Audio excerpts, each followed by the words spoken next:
There's been a massive increase in real estate transactions, which have a corporate involvement, in the sense that a lot of times clients are buying, SPVs that have been created for the actual real estate. So it's a real estate transaction, but that becomes a corporate transaction. So there's still a lot of housing real estate for investors, for international investors that are coming into Portugal because the market's attractive. The weather hasn't been spoiled by the recession. So that's still happening. And then as a result of that, there's also been an increase in investors going in for tourist opportunities. So current housing buildings or office buildings being converted into short rental apartments or actual hotels. So we've been doing quite a few of those as well. I think there's a huge variety of people now coming. So you can't say that there's a particular sort of type of investor. We've had all sorts. You've had private investment funds, you've got family funds, you've got individual high wealth individuals who've decided that Portugal is attractive for tax reasons. And because they are high net worth individuals, they've got their own sort of savings and want to invest them in Portugal as well.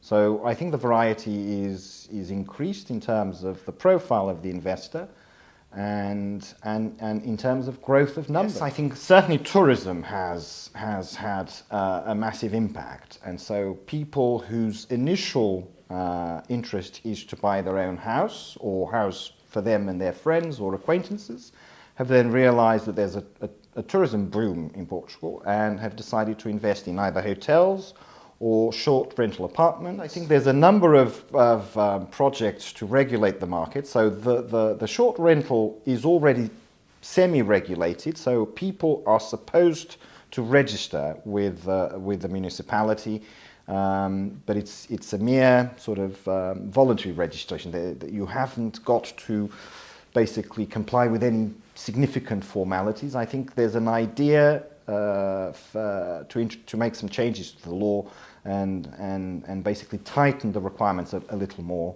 because the boom has actually made it almost untenable. I think tighter regulation will always create difficulties, and people will have to do a bit more due diligence and ascertain whether the building or the property that they're buying is suitable for the investment that they're making.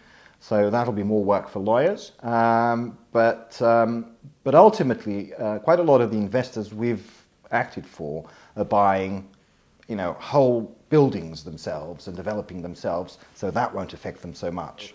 Clients expect that certain pieces of our work, because they are used always in the same transaction, be sold to them as a product rather than a service, because they know that we've done it before.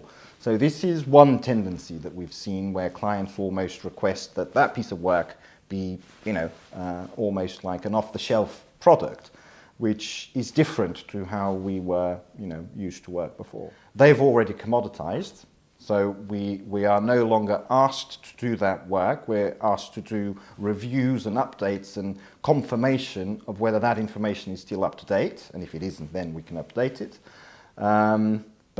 But so that's one area of our work in terms of corporate and other areas where I think things will change.